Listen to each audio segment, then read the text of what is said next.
வணக்கம். சந்திப்போம் சிந்திப்போம் தொடரின் முதல் நிகழ்ச்சி இது. உள்ளூர் நடப்புகளையும் உலக நடப்புகளையும் நிபுணர்கள் சிலருடன் கலந்து பேசும் நிகழ்ச்சி. இன்று நாம் பேசவிருப்பவரை பற்றி அன்றாடம் செய்தி ஊடகங்களில் கேட்காமல், பார்க்காமல், படிக்காமல் இருந்திருக்க முடியாது. யார் அவர்? ஆண்டு 2025, மாதம் ஜனவரி, நாள் 20. அந்த நாளை உலகம் மறந்திருக்க முடியாது. மறக்க விட மாட்டேன் என்கிறார் அன்றைய தினம் 2ஆம் முறையாக பதவியேற்ற அமெரிக்காவின் அதிபர் திரு ட்ரம்ப். அமெரிக்காவுக்கு முன்னுரிமை என்ற முழக்கத்துடன் ஆட்சியை தொடங்கினார். சொன்னதோடு நிற்காமல் உடனடியாக சட்டதிட்டங்களை புரட்டி போட்டார்.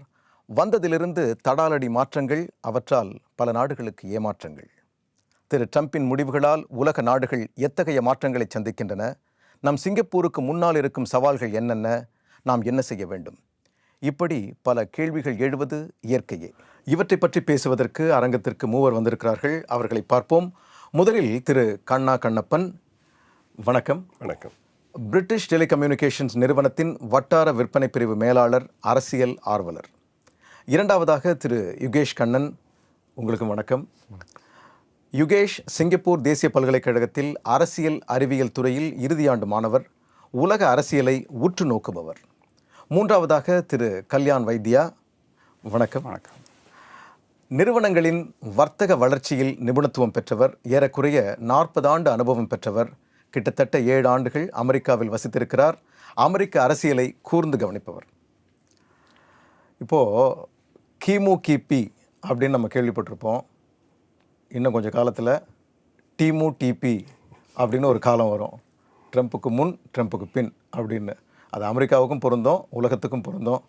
நீங்கள் அதை பற்றி என்ன நினைக்கிறீங்க? முக்கியமாக இந்த எந்திரன் 2, எந்திரன் 2.0 மாதிரி ட்ரம்ப் 2.0, அதை பற்றி நீங்கள் என்ன நினைக்கிறீங்க கண்ணா? நிச்சயமாக உலகத்தில் பல மாற்றங்கள் வந்துள்ளன. ட்ரம்ப் அதிபராவதற்கு முன்பு, அதிபராவதற்கு பின்பு அமெரிக்காவிற்குள்ளும் சரி, உலகத்திலும் சரி, பொருளியலிலும் சரி, அரசியலிலும் சரி, முடிந்தவரை ஒவ்வொரு நாளும் ஏதாவது ஒரு வகையில் செய்தியில் இடம்பெற வேண்டும் என்று இருப்பது போல் இருக்கின்றது. ஆக நிச்சயமாக பல மாற்றங்கள் வந்துள்ளன. யுகேஷ், நீங்கள் உங்களுடைய கருத்து? குறிப்பாக அண்மையில் பார்க்க போனால் உலக அமைதிக்காக போராடுற அப்படின்ற ஒரு விஷயத்துலேயே அந்த உலக அமைதியை மாற்றி அமைக்கிறாரு அப்படின்னு தோணுது நிறைய விதங்களில். அதில் அவர் வெளியிடுற அறிக்கைகளாக இருக்கட்டும், இல்லை அவர் சொல்கிற விஷயங்களாக இருக்கட்டும், அது எல்லாமே கொஞ்சம் ஹாஸ்டைலாக இருக்கிற மாதிரி இருக்குது. ரொம்ப அமைதியாக இருக்கேன்னு சொல்கிறாரு, ஆனால் உண்மையிலே அமைதியாக இருக்காரா அப்படின்றது ரொம்ப யோசிக்க வேண்டிய விஷயம் தோணுது. கல்யாண், உங்களுடைய சொல்லுங்களேன். 2018 2025 வரைக்கும் நான் அமெரிக்காவில் வசிக்கிற வாய்ப்பு இருந்தது. அப்போது 24 அவர் பிரச்சாரம் பண்ணுறப்போ எனக்கு நம்ம சிங்கப்பூர்லேயே நம்ம பார்த்துருக்கோம் முன்னாடி. அவர் ஒரு விதமான நடவடிக்கைகளை ஈடுபட்டார் முதல் பிரசிடென்ஷியல் டேர்மில். அதை வச்சுட்டு நாங்களாம் என்ன பண்ணிகிட்டு இருந்தோம், ஆசியாவிலேருந்து அமெரிக்கா போனவங்கெல்லாம் இப்படி இருப்பாருன்னு நாங்கள் நினச்சிட்டு இருந்தோம். ஆனால் எங்கள் கூட வேலை செய்கிற அமெரிக்கர்கள் என்ன சொன்னாங்க, இவரை நம்ப முடியாது, இவருக்கு பலவித செயல்கள் இருக்குது, அதனால் இப்போ 2வது தடவை வந்தார்னா என்ன பண்ணுவாருங்கிறத அவங்க ஒரு அதிர்ச்சியோடு தான் எதிர்பார்த்துட்டு இருந்தாங்க. அவங்களுக்கு அமெரிக்கா இம்பார்ட்டன்ட் தோணித்து, ஆனால் அது இப்படி தான் பண்ண போகிறாருங்கிறது யாருக்குமே தெரியல. அவங்களே ஒரு பயத்தோடு எதிர்நோக்கிட்டு இருந்தாங்க. அதாவது கண்ணால் காண்பதும் போய், காதால் கேட்பதும் போய், தீர விசாரிப்பதே, அது மாதிரி தீர நேராக பார்ப்பதே உண்மை அப்படிங்கிற ஒரு கிட்டத்தட்ட அது மாதிரி இருந்தது. இப்போ உண்மையாகவே இப்போ ஓரளவு தெளிவாக தெரியும் நமக்கு அவர் எப்படி செயல்படுவார் அப்படிங்கிறது. அது என்ன தெளிவாக தெரியுதுன்னா, எப்படி எதிர்பார்க்காததை எதிர்பார்க்கலாம் அவர்கிட்ட. ஆமாம் ஆமாம், அப்படிதான் சொல்லணும் இல்லையா? எதிர்பார்க்காததை நம்ம அவர்கிட்ட எதிர்பார்க்கலாம். அடுத்தது இப்போ நீங்கள் இந்த வரி தான் முதல்ல அவர் கொண்டு வந்தது. முதல்ல அந்த குடிநுழைவில் அதிகமாக கட்டுப்பாடுகள் கொண்டு வந்தார். முக்கியமாக அந்த அவருடைய முக்கியம் என்னென்னா, ஆவணங்கள், முறையான ஆவணங்கள் அங்கே இல்லைன்னா அவங்கள வெளியில் அனுப்பிடணும், நாட்டை விட்டு வெளியில் அனுப்பிடணும், அவங்களால தான் அந்த குற்ற செயல்கள் நடக்குது அப்படிங்கிறது அவருடைய கருத்து. அது ஓரளவுக்கு ஒத்துக்கக்கூடிய கருத்தாக தான் இருந்தது. உங்களுடைய பார்வை அதில் எப்படி இருக்குது? இல்லை, அது நீங்கள் எந்த நாடாக இருந்தாலும் அது உண்மைதானே. இப்போ ஆவணங்கள் சரியாக இல்லை என்றால் நீங்கள் அங்கே இருக்கக்கூடியவர் அல்ல, நீங்கள் அந்த நாட்டை விட்டு வெளியேற வேண்டும் என்பதுதான். அதை அவர் எவ்வாறு செய்கிறார் என்பது தான் இங்கு கேள்வி. பலர் அங்கு பல வருடங்களாக 10-20 வருடங்களாக, ஏன் தலைமுறைகளாக அங்கே இருந்தவர்கள் கூட ஆவணங்கள் சரியில்லை என்றவுடன் உடனடியாக அடுத்த நாளே அவர்கள் சொந்த நாட்டிற்கு அனுப்பப்பட்டார்கள். ஸோ இது போன்ற விஷயங்கள் பலரிடம் சிலருக்கு நெருடலாக இருந்தது. இதை அவர் நிச்சயமாக வேறு விதமாக கையாண்டிருக்கலாம் என்று. ஆனால் அந்த கொள்கை ஆவணங்கள் சரியாக இல்லை என்றால் நீங்கள் இந்த நாட்டில் இருக்கக்கூடியவர் அல்ல என்பதில் எந்த மறுப்பும் இல்லை. அதாவது இன்னொன்று அதில் முக்கியமான சொன்னாங்கன்னா அந்த நம்பர்ஸ்ன்னு சொல்கிறோம் இல்லையா, அந்த எண்கள். அது அவங்க சொல்லும்போது என்ன சொன்னாங்கன்னா, அமெரிக்காவோட தரப்பில் சொல்லப்பட்டது கிட்டத்தட்ட 2.5 மில்லியன் பேர் அனுப்பப்பட்டார்கள் அப்படின்னு சொல்லப்பட்டது. அது டிசம்பர் நிலவரப்படி. ஆனால் அந்த எண்ணிக்கை சரியா தவறா அப்படிங்கிறதுல கருத்து முரண்பாடு இருக்குதா கவனிப்பாளர்கள் சொல்கிறாங்க. அது எந்த அளவுக்கு இருக்கும் அப்படிங்கிறது தெரியல. ஏன்னா அதை நம்மளால் அதை கணிக்க முடியாது. ஓரளவுக்கு அவங்க சொல்கிறத தான் ஏற்றுக்கொள்ள முடியும் இல்லையா. இதுக்கு அடுத்தது இன்னொரு இது முக்கியமான பார்த்தோம்னா அந்த வரிகள் அவர் மாற்றம் கொண்டு வந்தார். அதுதான் எல்லாருமே அப்படியே தூக்கி போட வச்சதுன்னு கூட சொல்லலாம். எல்லா நாடுகளும் அசந்து போயிட்டாங்க. என்னடா வந்தோடனே, அதாவது 1 விழுக்காடு 2 விழுக்காடு தான் சிலர் கூட்டுவாங்க. வந்தோடனே இது பார்த்தீங்கன்னா எக்கச்சக்கமாக 20 விழுக்காடு 30 விழுக்காடு, சிலதுக்கெல்லாம் 100 விழுக்காடு, அதை கேட்கலன்னா 150 விழுக்காடு. ஸோ அந்த மாதிரி அதிகமாக இருந்தது. அந்த வரி மாற்றங்கள், வரி கொள்கையில் மாற்றங்கள், அதெல்லாம் நீங்கள் எப்படி பார்க்குறீங்க? சொல்லுங்களேன் வைத்தியா, சொல்லுங்களேன். இந்த கோவிட் வந்த சமயத்தில் அமெரிக்காவில் என்ன ஆச்சுன்னா, முகக்கவசம் அணியிறதுங்கிறது இம்பார்ட்டண்ட் ஆகிடுது எல்லாருமே. அந்த முகக்கவசம் கூட அமெரிக்காவில் பண்ணாமல் சீனாவிலேருந்து வர வேண்டிய நிலைமைக்கு அவங்க கொண்டு வந்துட்டாங்க. ஸோ அந்த அளவுக்கு அமெரிக்கா வெளிநாடுகள் உற்பத்தியை நம்பிட்டு தான் இருக்குது. ஸோ இவர் வரி விதிக்க போகிறேன்னு சொன்ன உடனே அங்கே அமெரிக்கர்களுக்கே என்ன பயம் வந்துடுதுன்னா, இவர் வரி விதிச்சாருன்னா அது அந்த நாடுகளுக்கு போகுமா இல்லை நம்ம விலைவாசி ஏறுமாங்கிறது. ஸோ அந்த பயத்தில் தான் ஆரம்பிச்சது இந்த வரிங்கிற பேச்சு. அதுக்கப்புறம் இன்றைக்கும் அவங்க என்ன நினைக்கிறாங்கன்னா, இவர் பேசிகிட்டே இருக்காரு ஆனால் நம்மளோட விலைவாசி குறைய மாட்டேன்து அப்படிங்கிற ஒரு விரக்தி அங்கங்கே சொல்கிறாங்க அவங்க. நீங்கள் எப்படி பார்க்குறீங்க கண்ணா? இந்த வரி கொள்கைகள் நீங்கள் பார்த்தீங்கன்னா, ஒரு சில நாடுகளுக்கு நேரடியான பாதிப்பு இருக்கும், ஒரு சில நாடுகளுக்கு மறைமுகமான பாதிப்பு இருக்கும். நேரடியாக பார்க்கும்போதே சற்று கடினமாக இருக்கும் இந்த மாதிரி வரிகள் திடீர்னு அதிகரிக்கிறது. ஆனால் மறைமுகமாக அவர்களுக்கு சில நன்மைகளும் வந்துள்ளன. உதாரணத்திற்கு நீங்கள் பார்த்தீங்கன்னா, தென்கிழக்கு ஆசிய நாடுகளில் இந்த வரிகள் அவர்கள் அதிகரிக்கும் போது அது நேரடியான பாதிப்பு அவர்களுக்கு.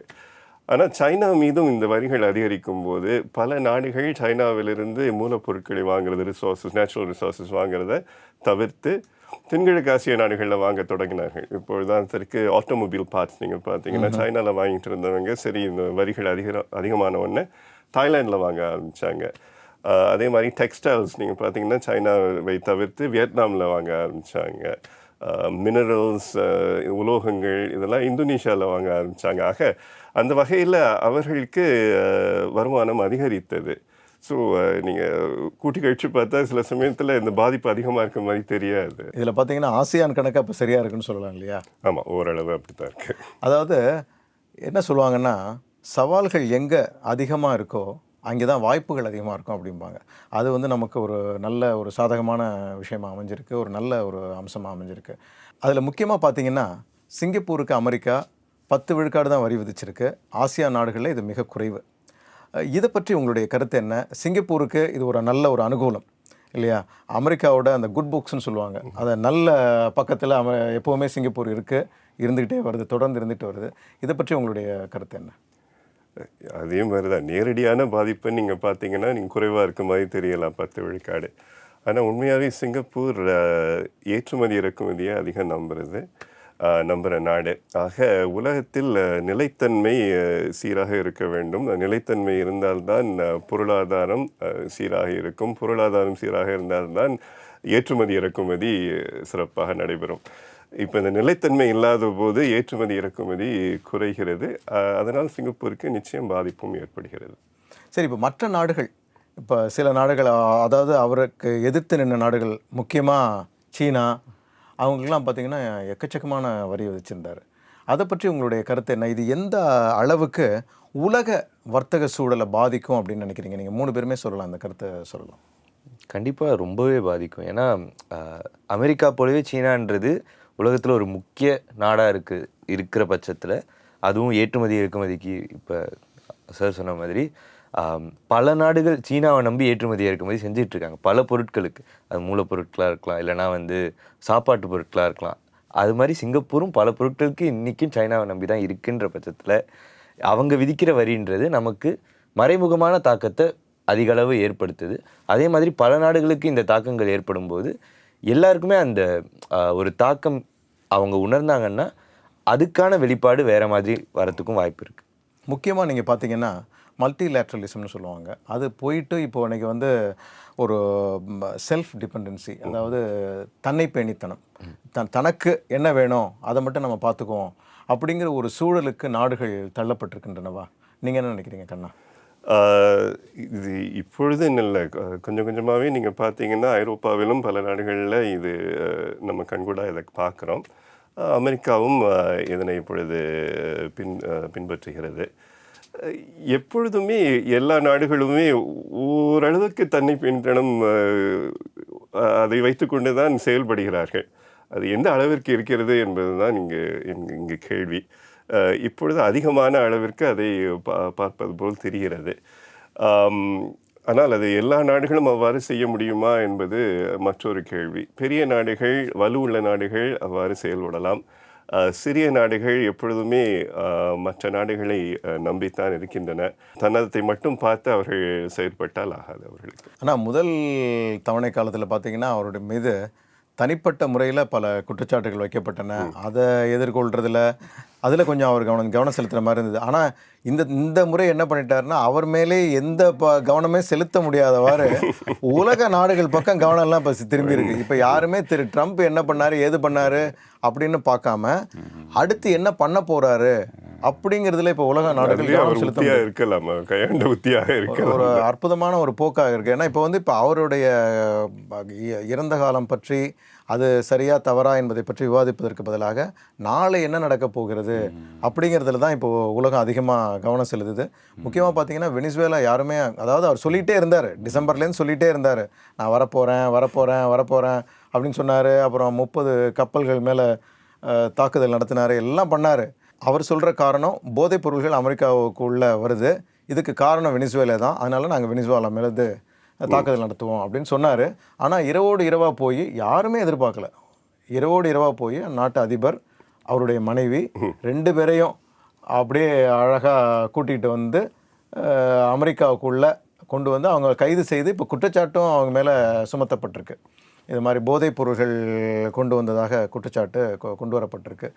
இப்படிப்பட்ட ஒரு சூழல், ஒரு நாட்டின் இறையாண்மை, அரசுரிமை, இப்போ வெனிசுவேலாங்கிறது ஒரு தனி நாடு, அதற்குன்னு ஒரு இறையாண்மை இருக்குது, அரசுரிமை இருக்குது.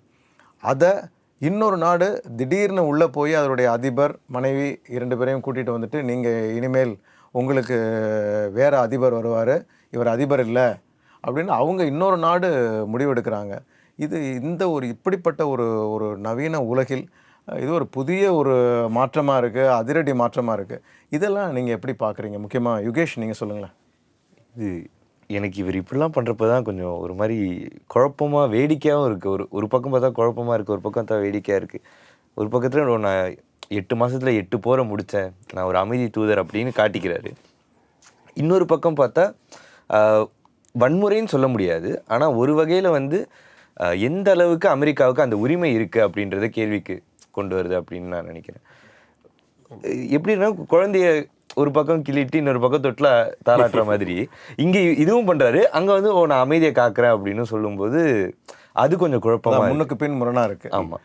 சரி, இதில் இன்னொரு காரணமும் சொல்லப்படுது, அந்த எண்ணெய் வளம், அதை பற்றி சொல்லப்படுது. ஏன்னா வெனிசுவேலா பொறுத்த வரைக்கும் 303 பில்லியன் பீப்பாய் எண்ணெய் வளமிக்க ஒரு நாடு. அந்த அளவுக்கு அதிகமான இப்போ எண்ணெய் வளம்னு பார்த்தீங்கன்னா முதல் 10 நாடுகள் இருக்கிற நாடுகளில் முதல் நிலையில் இருக்கிறது வெனிசுவேலா, 2வது சவுதி அரேபியா, 3வது ஈரான் இருக்குது. ஆக முதல் நிலையில் இருக்கிற இந்த வெனிசுவேலா மீது அவர் போர் தொடுத்தது எண்ணெய் வளத்துக்காக தான் அப்படின்னு ஒரு காரணம் இருக்குது. அதெல்லாம் நீங்கள் அதை எப்படி பார்க்குறீங்க? அது உண்மையிலேயே அதுதான் காரணமா, இல்லை வேறு ஏதாச்சும் அதற்கு பின்னாடி அந்த சீனாவோட காரணம் ஏதாச்சும் வருதா? இல்லை, இப்போ நீங்கள் பார்த்தீங்கன்னா இந்த அதிபரை கைது செய்த 2ஆம் நாளே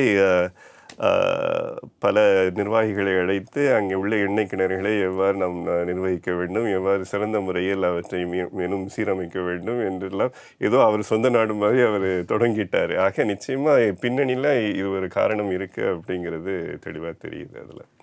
அதில் நீங்கள் சொன்னதில் 2 விஷயம். அவர் எண்ணெய் உற்பத்தி அதிபர்களை அழைத்து பேசினார். அவர்களுக்கு தயக்கம். ஏன்னா அந்த குவாலிட்டி ஆஃப் ஆயில் எண்ணெய் வந்து அமெரிக்காவுக்கோ சவுதி அரேபியாவுக்கோ ஈடு இணை இல்லாதது. இது கொஞ்சம் தரக்குறைவானது என்று சொல்கிறார்கள். அந்த கச்சா எண்ணெய் சொல்றீங்க. கச்சா எண்ணெய். ஸோ அதனால அவசரப்பட்டு அவர் போகிறாரோ என்று தோணலாம் இதை நம்பிக்கொண்டு. இன்னொன்று, அமெரிக்காவின் பலம் என்றுமே அவர் ஆயுதங்கள் அந்த அந்த துறையில் எப்படி இருக்காங்க உலகத்தில் அப்படின்னு என்ன கேள்விப்பட்டோம். இந்த வெனிசுலா அதிபரை அவர் பிடிச்சுன்னு வரும்போது அவர் புதுவித ஆயுதங்களை பயன்படுத்தினார்கள். யாராலும் எதுவும் எதிர்க்க முடியாத அளவுக்கு வினோதமான உலகிற்கு அறியாத தொழில்நுட்பங்களை பயன்படுத்தினார்கள் என்று கேள்விப்படுகிறோம். ஒருவேளை இது அதை முயற்சி செய்வதற்காக நடத்தப்பட்ட நிகழ்ச்சியாக கூட இருக்கலாம், நமக்கு தெரியாது. இந்த புதிய ஆயுதங்களை சோதித்து பார்ப்பதற்கான ஒரு களமாகவும் இருக்கலாம். இல்லை, ட்ரம்ப்பை பொறுத்த வரைக்கும் முதல்ல அச்சுறுத்தல், கேட்கலைன்னா அடுத்த கட்ட நடவடிக்கைக்கு அவர் நிச்சயமாக முன்னேறுவார் அப்படிங்கிறது தெளிவாக தெரியுது. அதுக்கு முன்னாடி நீங்கள் சொன்ன அந்த ஒரு நாட்டின் இறையாண்மையை பற்றியும் சொன்னீங்க. அது உண்மையாகவே நம்ம சிந்திக்க வேண்டிய ஒன்று இல்லையா? அதாவது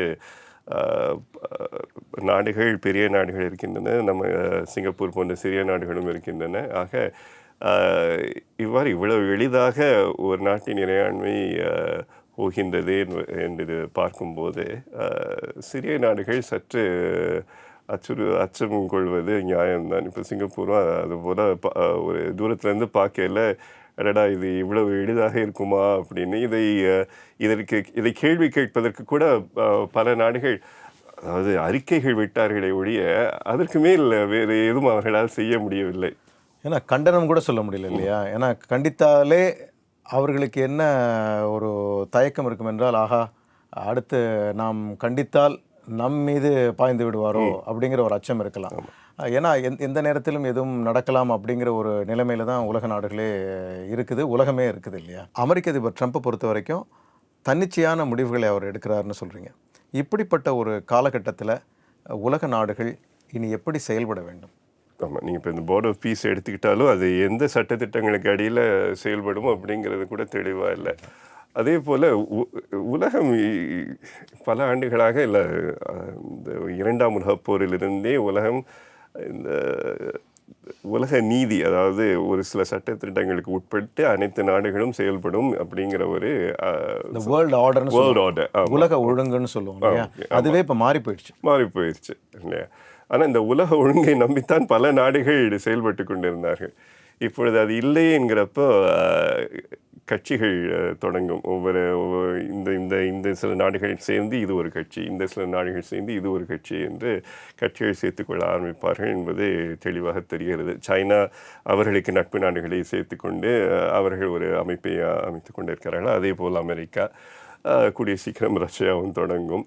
ஆக இது ஒரு ஐநா என்பது போய் இது வேறு பல கட்சிகள் ஒன்று கூடி இந்த உலகத்தை நடத்தி கொண்டிருக்கும். அல்லது நடக்குமா அல்லது போரில் முடியுமா என்பது தெரியவில்லை. ஆனால் அதை நோக்கித்தான் சென்று கொண்டிருக்கும். யுகேஷ், உங்களுடைய கருத்தை சொல்லுங்களேன். நாடுகள் எல்லாமே ரொம்ப ஜாக்கிரதையாக இருக்க வேண்டிய ஒரு கட்டத்தில் இருக்குன்னு நினைக்கிறேன். எந்த ஒரு திட்டம் அமல்படுத்துறதா இருந்தாலும் சரி, இல்லை எந்த ஒரு செயலில் ஈடுபடுறதா இருந்தாலும் சரி, ரியாக்டிவாக தான் இருக்க முடியுமே தவிர ப்ரோஆக்டிவாக இருக்க முடியுமான்றது ஒரு பெரிய கேள்விக்குறியாக இருக்குது. ஏன்னா இப்போ அமெரிக்கா என்ன பண்ண போகுதுன்னே தெரியல, குறிப்பாக ட்ரம்ப் என்ன பண்ண போனாருன்னே தெரியல. அப்படின்ற பட்சத்தில் நாடுகள் சரி நாளைக்கு இதுதான் நடக்கும்னு நினச்சிட்டு ஒன்று பண்ணால் அதுக்கு முரணாக அவர் ஏதாவது ஒன்று பண்ணிட்டாருன்னா அது மிகப்பெரிய பாதகத்தை ஏற்படுத்தக்கூடிய ஒரு கட்டத்தில் இருக்கும். அதனால் நிறைய நாடுகள் சரி காத்திருப்போம், பொறுமையாக இருப்போம் அப்படின்ற ஒரு நிலைமையில் இருந்தால் தான் இந்த கட்டத்தை தாண்ட முடியும் அப்படின்றது என் கருத்து. கல்யாணம் சொல்லுங்களேன். இந்த உலக ஒழுங்குன்னு மாறிட்டு வருதுன்னு சொன்னீங்க, அது ரொம்ப சரி. ஆனால் எங்கே போய் முடிய போகிறதுன்னு யாராலையும் யூகிக்க முடியல. அதனால் இப்போ நடுநிலை நம்ம பொசிஷனில் வச்சுட்டு என்ன ஆகுதுன்றதை பொறுமையாக இருந்து பார்த்து செயல்படுவது தான் ஐ திங்க் நல்லதுன்னு நினைக்கிறேன்.